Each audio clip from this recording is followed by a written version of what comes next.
المستقبل هاجس البشرية الأزلي عبر العصور.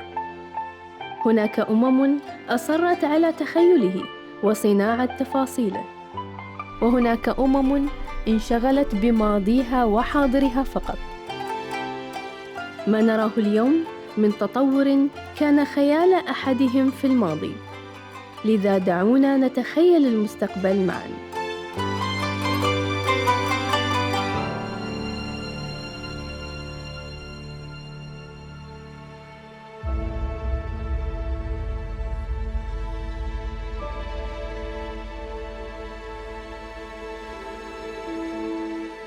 التكنولوجيا المتقدمة تخلق فرص جديدة، والتكنولوجيا اللي يجري تطويرها اليوم ترسم ملامح المستقبل وتدعم النمو الاقتصادي والاجتماعي. البيانات والمعلومات هي نفط المستقبل. Data is the new oil، وهي الأساس في توفير حلول رقمية لدعم التقدم في مختلف المجالات، وأهمها قطاع الصناعة.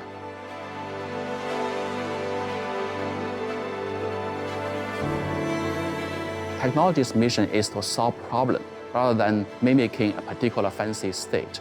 When aircraft is invented, the goal is not to try to be like a bird. It is really to transport people from a place to another place.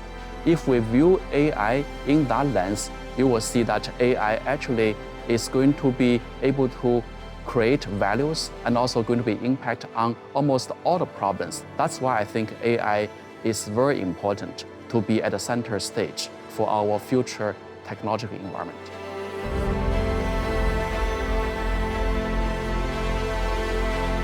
استشراف المستقبل لا يقوم على التخمين ولا يقتصر على التنبؤ، لكنه يتطلب البحث والتطوير بأدوات علمية. So I would say when the decision makers are informed about this potential of AI and also this capability and also the limitation of AI, maybe also the risk of AI, they will be able to ask the right questions. وليس خفياً على الجميع أن التكنولوجيا عصب رئيسي في مستقبل كافة القطاعات، وتعتبر الروبوتات والذكاء الاصطناعي من أبرز هذه التقنيات الرئيسية. كما أن مستقبل الرعاية الصحية يعد بالكثير، خاصة مع تطور تطبيقات الهندسة الجينية وعلوم الجينوم وأبحاث الأمراض النادرة والأوبئة عالمياً، وتسريع تطبيق علوم النانو في تطوير أساليب العلاج التقليدية. كل مجالات الصناعة في العالم بيزداد ارتباطها بالتكنولوجيا المتقدمة، لأنها توفر النفقات وتكاليف التشغيل وتعزز المرونة وتزيد التنافسية وتحسن جودة ونوعية المنتجات وتسرع وتساعد في عملية اتخاذ القرار. ومن المهم أن يدرك الجميع أن عدد الفرص المرتقبة في مجال التكنولوجيا والابتكار لا حصر لها، مثل توظيف التطور التكنولوجي والمواد الحيوية في تخفيض حجم النفايات البلاستيكية وتخضير المناطق الصحراوية لزيادة المساحات الصالحة للحياة، وحماية المحيطات ونظمها البيئية وثروتها السمكية، وضمان سلامة وخصوصية البيانات الشخصية، وتطوير نظام تعليمي مشترك، والانتقال إلى مفهوم التصنيع الشامل والسريع. دولة الإمارات تستثمر في النفط والغاز الأقل في التكلفة والانبعاثات الكربونية على مستوى العالم، وتستثمر كذلك في مصادر الطاقة المتجددة والطاقة النووية، وفي أنواع جديدة من الطاقة الخالية من الكربون مثل الهيدروجين. التكنولوجيا المتقدمة تلعب دور حيوي في خفض الانبعاثات والحد من تداعيات تغير المناخ. Talking about the UAE, for example, we have a lot of needs to elevate, to evolve, from fossil energy to future clean energy, renewable energy. We need to solve the problem of, food and water safety. We need to also, build better logistics to run our ports, run our facilities, right? We need to also develop technologies to improve our environments and so forth. So all this actually will point to, a new capability of making smart decisions. أحب أقول لأجيال المستقبل أن من الممكن لآلة واحدة القيام بعمل 100 شخص، ولكن لا يوجد أي آلة بإمكانها أداء عمل شخص مبدع واحد. الإنسان هو دائما الأساس. عقل وقدرة وإمكانية وكفاءة الإنسان هي اللي تصمم وتطور التكنولوجيا.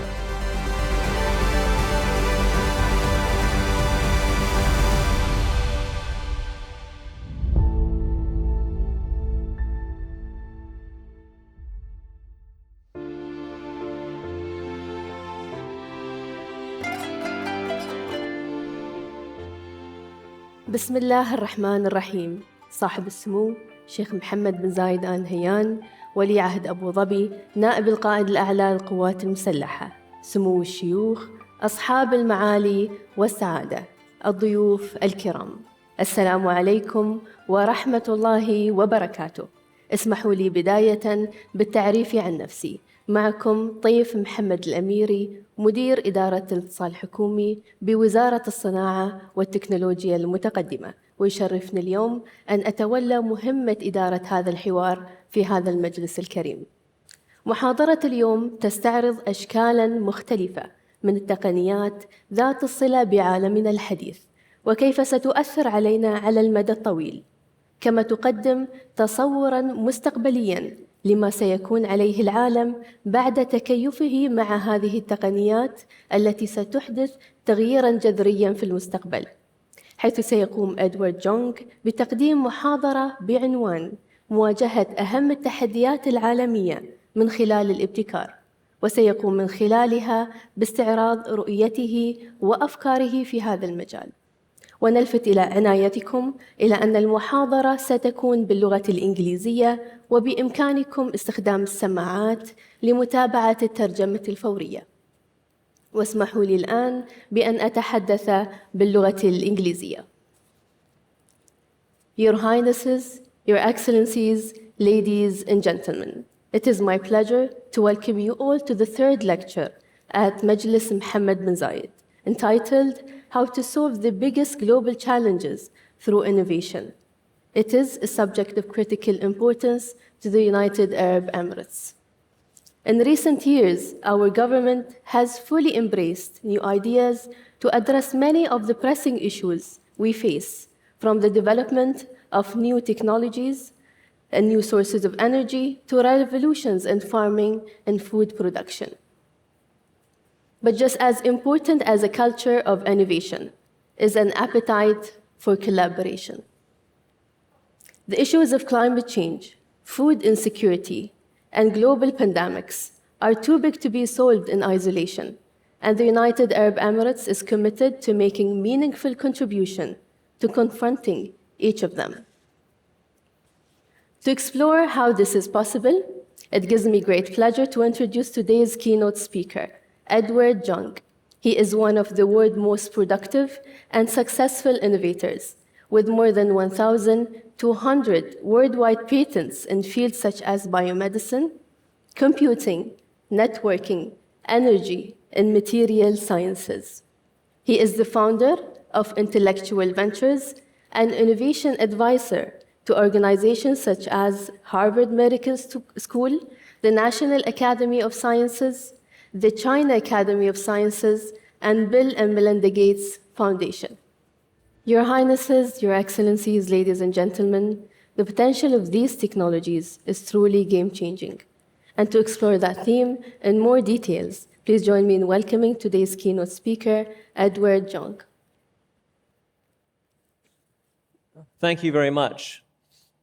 Again, Your Highnesses, Your Excellencies, ladies and gentlemen, I'm very honored to be able to speak with you today about a topic of great passion for me, which is solving problems. And hopefully I'll be able to tell you something surprising to you, which is that it is actually possible for the UAE to lead the next wave of innovation, not just follow the previous ones. So let me talk about that a little bit.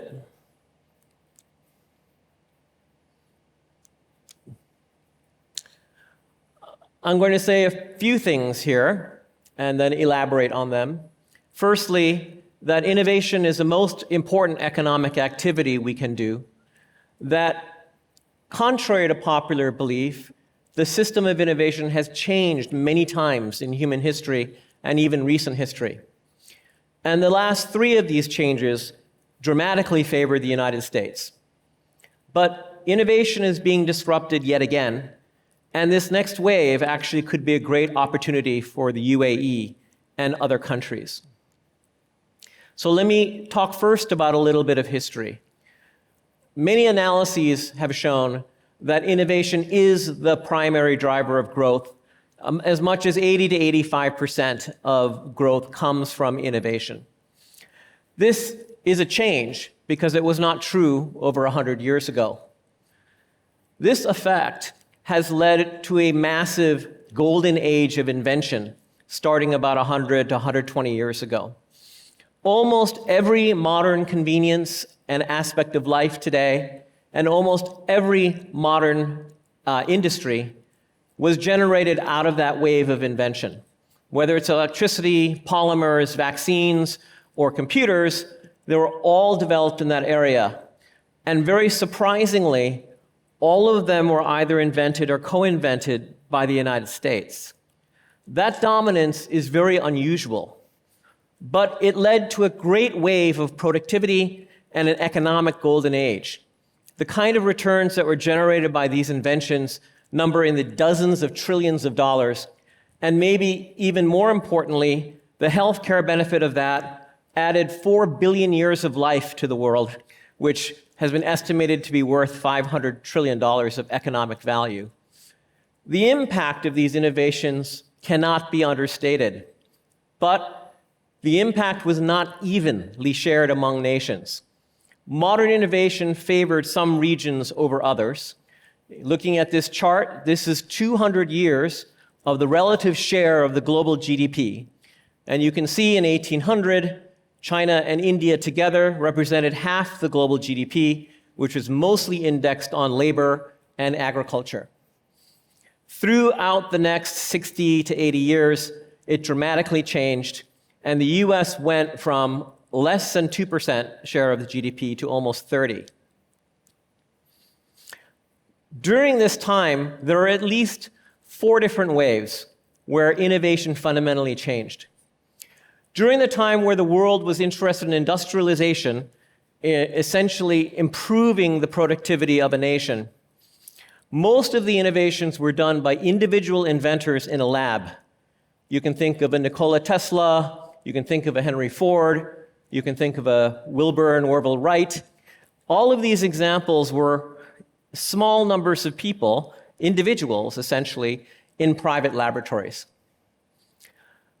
Once the productivity from that was realized, nations needed to actually step up to manufacturing, which required them to invest in infrastructure, roads, trains, ships, and so on, electrical grids.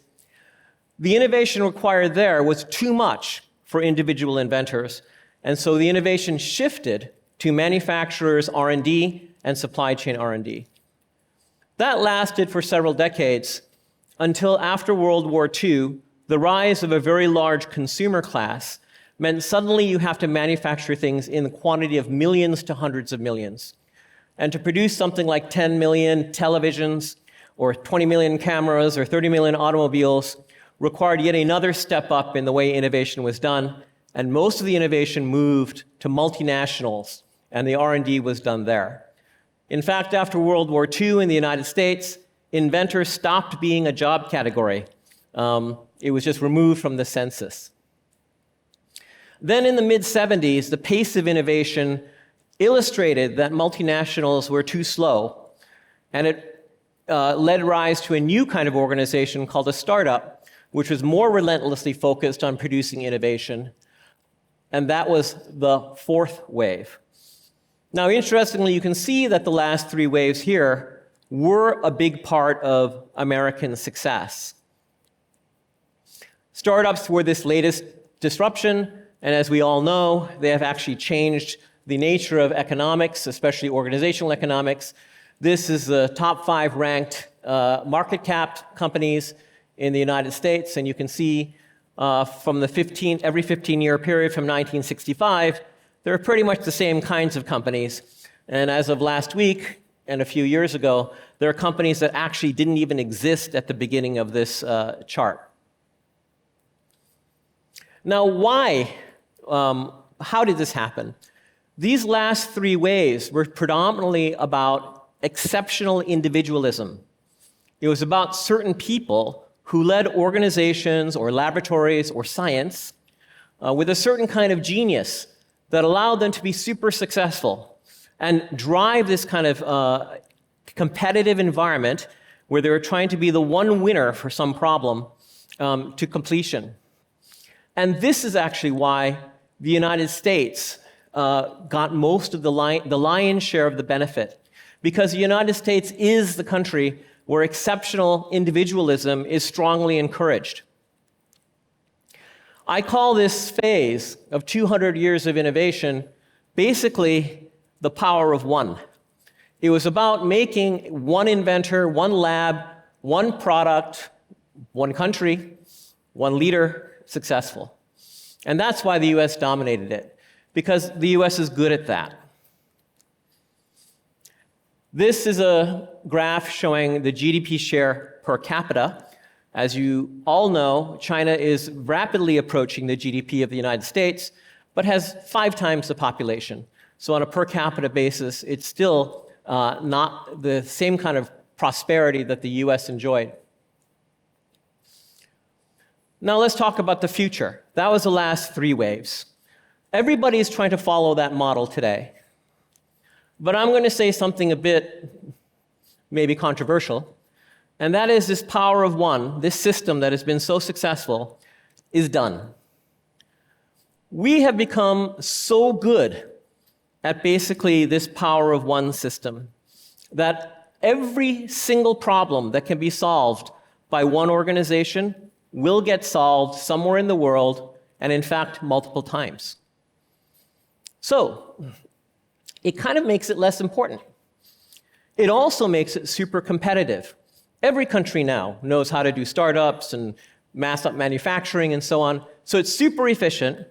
And when you go into that, you're going to a very hyper-competitive world where usually it's winner take most, so there's not so many winners.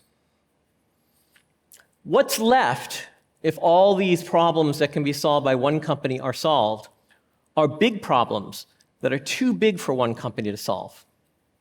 And I will point out, because of this, I believe one country will never dominate again. So that US exceptionalism is over. The power of one will be disrupted. The most important problems we face today, like climate management, feeding the earth, waste management, how to urbanize, how to grow old gracefully, these are too big for a single company. No one believes a single company will solve them. I'm going to go through the rest of these examples. These are trends in the world that basically show that the power of one is going to come to an end in terms of importance, and a new system will take its place. We all know these problems, and actually this slide for me is 20 years old. There are problems that existed for a long time. We know we have healthcare problems.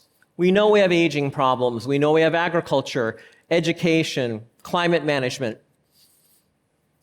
Nobody believes one company is going to solve any of these problems.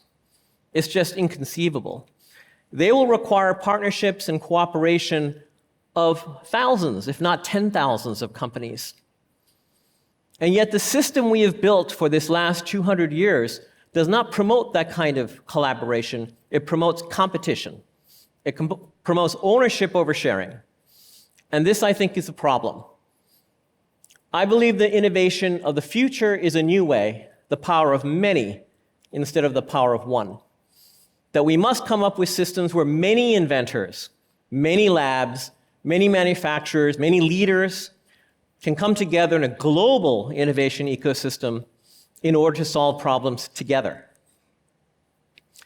At some level, it's already happening.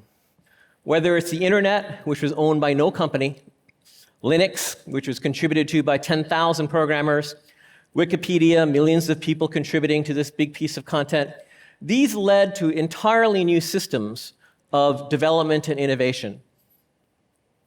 The most recent example of this, of course, was the COVID-19 R&D. This is not about looking at the charts. But the data analysis of COVID-19 R&D really shows that it was an example moving from power of one to power of many. Compared to the next most popular or most recent vaccine challenge, we were 20 times faster to first approval, 5 times more global R&D effort, much more cooperation, in fact, 10 times more trials than seemed economically feasible, showing that there are new kinds of incentive mechanisms that are in operation other than just making money. And almost every major country was a participant of this R&D. It was a new system and a new example that when the world was challenged, a new incentive mechanism emerged that allowed unprecedented sharing.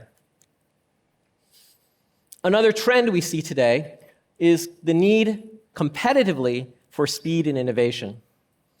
This is just a sample across 60 years of how different the world is from when the power of one was most powerful. The tenure of a company has gone from 61 years to 18 years in the S&P. The expected success rate, the average success rate of R&D investments went down from 81% to under 33%. A successful product in retail went from a 12-year lifetime to a 4-year lifetime, and maybe most importantly, a graduating student's expectation of how long their first job would last went from 31 years to 4 years. These are big changes that challenge the ability for the power of one to build hierarchical organizations of long duration to solve problems. Another trend, innovation is too distributed for the power of one. The United States used to be number 1 in innovation indexes all over the world. The Bloomberg index of last year put the United States at number 11. Interestingly, if you look at many of the countries that are in the top 10, like Finland, Denmark, Netherlands, Israel, Singapore, they're small countries. And I'll examine that a little more in detail later. But small countries actually are super competitive now in terms of innovation. We are now entering a new age of innovation, possibly just as important as the previous golden age I talked about. Examples that were in the video, including things like gene editing, user-generated content, AI, new foods, cryptocurrency. This is going to be huge growth for the future. But it's important to recognize that these inventions are actually different than the previous ones in that they are actually quite dangerous. Cryptocurrency or gene editing or things like DAOs have the potential of creating much more social disruption than plastic, semiconductors, or cameras. It's actually fundamentally different in that way, that we are now working on technologies and inventions that, as much value as they can produce, they can also create tremendous amounts of harm. We know that the power of one, a relentless form of capitalism, tends to promote profit from bad behaviors. This is an example of the largest CPG companies by revenue. You will see that they're all about sugar, salt, fat, nicotine, vanity, and alcohol. Why? Because our genetics, the way we are built, causes us to like those things. It is society and religions and organizations like that that allow us to step away from that. But capitalism will always want to make a business out of something you're addicted to or you can't help like. That's just good business. When you look at these technologies, they have a similar issue, that its impact could be very negative. What does that tell you? The power of one actually separated policy and regulation from innovation. But in the future, we must actually embrace evolution with society, policy, and regulation. All these new technologies will have tremendous social implications. Lots of downside as well as upside.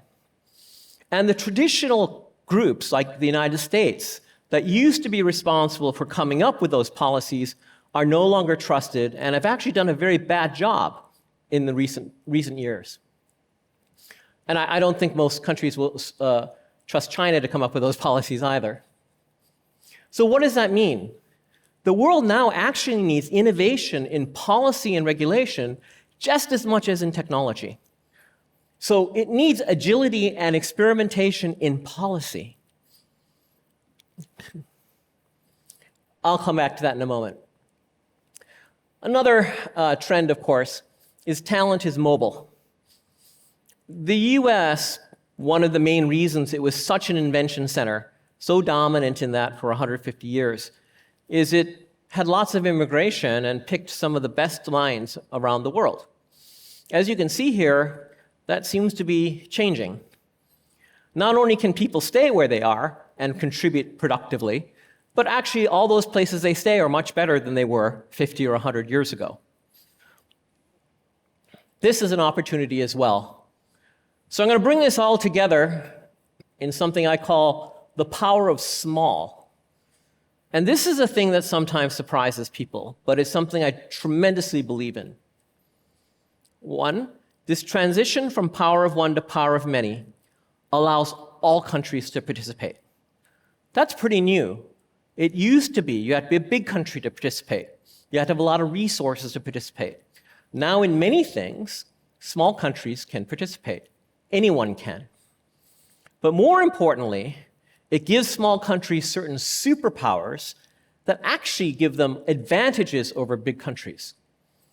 So this is a lot to read, but I'm going to go through these because I think they're important for UAE.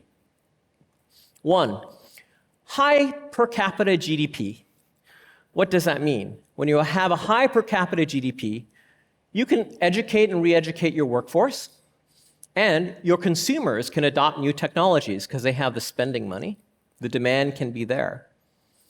If you look at the top 10 high per capita GDP countries, the United States is the only one with a population over 12 million. And you can take that all the way to the top 30, where it becomes the only one with a population over 100 million. But it's very unique in that factor, and the rising tide is really small countries. Secondly, to the point I made earlier, small countries can be agile with policy changes. They can experiment with policy changes, which allows them to adapt to new technologies in a way large countries cannot. I've worked with policy in the United States and in China. It's very hard and very slow to get anything passed because it's a big, diverse country. Small countries like Finland or Israel that I've worked with can move very quickly. They can make these kind of experiments, and that will lead the next generation of technologies to understand how to be used in a socially responsible way. Small countries can update their infrastructure faster. They can actually deploy it faster. It's much, much easier to deploy 5G in a small country than a big country. But even if you decided to get into something like tissue engineering, it's much easier to deploy that in a small country than a big country. Stronger social coordination creates more responsible behaviors. I mean, certainly that's evident here. The example of the UAE's performance during the COVID pandemic is a clear example of this. I advised many countries during the COVID pandemic. It wasn't a matter of science that was the problem. It was a matter of responsible social coordination. It really illustrated an issue that became front and center about some of the difficulties in having a Western type of social economy where responsible behaviors were very hard to generate. And finally, given that large pool of elite workers that are now all over the world and maybe not coming to the United States, it's possible for small countries to make interesting incentives for those people to show up. These are examples of why, well, I'm here, but also why I want to talk to small countries, because I believe they will lead the next generation. When I was at Microsoft and we were looking at telecom policy as an example, the United States completely froze on the ability to deploy digital and cellular. Who was the first movers? New Zealand, South Korea, Finland. And at least in the case of South Korea and Finland, they still are dominant forces in that sector. It's only after they figured out how to do it that the United States followed, both in terms of policy and in economics. So this, I think, is a future, the power of small. So I'm here to really see if UAE will ignite 1 million minds and then lead this next revolution in innovation. Because I feel it is what we absolutely require to solve those large problems that we listed earlier. They are not going to be solved by the old system. They're going to be inefficiently done. It's a coordinated effort like this that is going to be required. So, just to summarize what I've talked about, 1, controversially, I think this system that's worked for 200 years is coming to an end. That's pretty controversial to say. I think it's because all the problems that will be solved by that system will be solved by many people. So it's important to know how to do it. So I'm not saying that's a bad idea, but it's not the most important thing. Almost every problem like that will just get solved on its own. That leaves the big global problems, and that needs a new system. And that new system is very hard for large countries to do. In fact, that new system really plays the strengths of small countries that are agile in policy and responsible in society. And the UAE could be an exceptional leader in doing that. So let's go solve those problems. Thank you. Thank you so much, Edward, for this fascinating lecture. And now we'll start with our Q&A session. So you spoke about the new innovation system. And so tell us, what do you suggest the UAE should do to lead in that new innovation system? And what are the first steps? Well, the first steps are actually a lot like this forum. It starts with a conversation. And there's a lot of technologies that can be brought to bear to bring new incentive systems together that are not just based on capitalism, just based on making money. That's been shown in many experiments by the Nobel laureate Elinor Ostrom, but also experiments that have been done on blockchain with certain tokens. Not cryptocurrency again, but it's about making kind of value out of production. And I think much like has been done in setting up a financial exchange here, there's actually a lot of value in building a kind of exchange for that value. The value of actually progress against problems like that. And I have a lot of ideas and prototypes and pilots we have run, over 900 projects in systems like this. And I believe if UAE adopted something like that, it could at least experiment to see if this is something that works for the larger world and bigger problems. So I think the first step is having a conversation about it, being open-minded about it, and then deciding, is there a project or a pilot to try? Thank you. Innovation is deeply connected to how we educate. You have explained what governments can do to accelerate education, but I wanted to ask you about schools and the first stages of the conveyor belt of talent. What is the next big idea that you get excited about in the area of edutech, and what innovations are transforming the future of education? Well, you may not like the answer I'm going to give, but it's, I think EdTech is very important, and obviously education is very important. But you can ask the question of, what problem are you trying to solve with education? Are you trying to create, you're trying to take a person and make them productive in society? Or are you trying to take a person and maximize their individual potential? And those are two different things. And you'd like them to overlap, but it's not clear that EdTech, which is kind of software that needs a program, is maybe the best way to figure that out. First, just figure it out, and then you can build a program for it. Now, if it's about learning a specific well-known skill, like in engineering or medicine, or it's about, passing a test, EdTech is extremely valuable. I spent some time with one of the founders of Infosys, who, despite being one of the founders, spent all of his time dedicated toward the Infosys internal education system.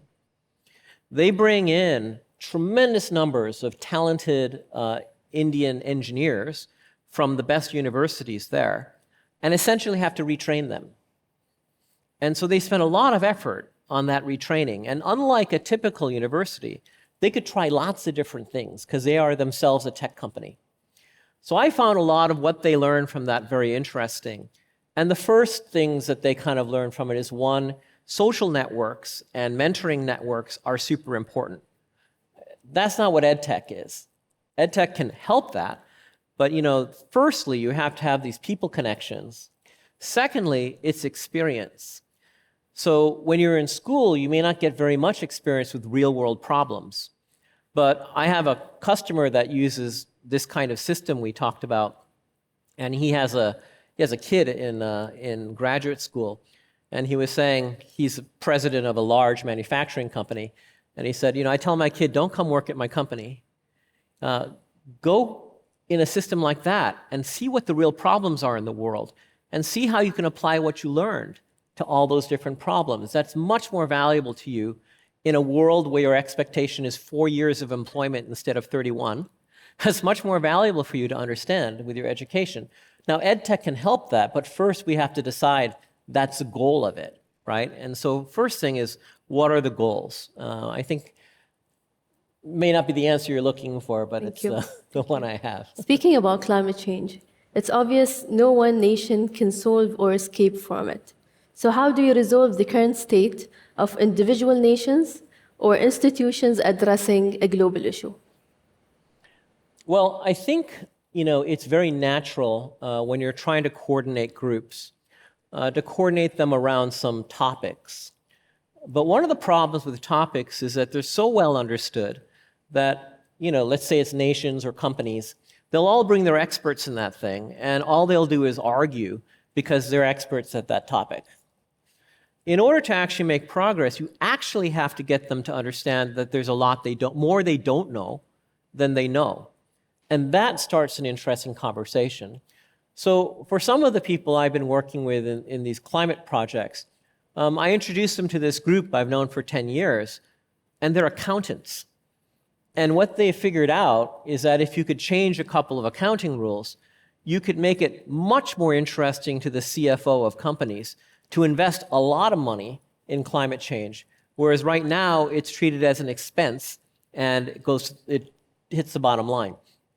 That's a weird example, but it's an example of why you need all these different disciplines working together, because then it surprises them that you can take the conversation to the CFO, not just the R&D guy. The R&D guy wants to show he's smarter than everyone else. CFO just wants to actually make a better profit. So I think there are many ways like that that suggest themselves once you start expanding what you're looking at. I also think that when you are inclusive, you get a lot more people excited about contributing. We worked on a project to make more efficient natural gas extraction. And we ended up involving acoustic engineers, and they had never thought they were relevant to it, people in imaging. And that got them actually quite excited. And we could get incredibly powerful people in that topic who aren't going to argue. They can't have an argument with a petroleum engineer. It's just they're talking two different things. But when they show that they can have value to it, you kind of change the conversation. It's almost a social engineering thing. But I think a lot of that has to happen to break through these barriers that are in climate management, a lot of stovepipes. True. Thank you. This leads us to our last question. Your background is in biomedical research, including protein structure. How did you receive the news of the AI breakthrough in protein folding? And can you explain to us why this is seen as such an incredible jump in the field of biology and medicine? Yes, actually, my research work was, in fact, in figuring out the structure of proteins and how they interact. And so proteins are a big component of how your biology works. It both communicates and operates in proteins. And in order to affect it, you basically need to connect to the protein, which is to bind to it. To do that, you need to know the structure. Now, for all of human history that we've been making medicines or using natural roots or whatever, what we do is we randomly try things until we get the result we want. And there's been a long time people have been trying to figure out, can you use a computer to now figure out how to engineer something that does the right thing? So this protein folding thing, the AlphaFold and so on, has been great progress. However, much like what happened in 2000 or so with sequencing the genome, it's just the very beginning. So people will get quite excited, but it really is just a tip of a tremendous amount of work. Now then figure out what proteins do what are the network and signaling and so on and so forth, so-called systems biology. So there'll be a lot of steps, but it's a very important component to that step. So I'm excited about it, but I caution people not to think that immediately it's going to cure cancer because the body is really complicated. And if you disturb one thing, you often disturb many things. And understanding those networks, we're still early. Thank you so much, Edward, for your invaluable insights today.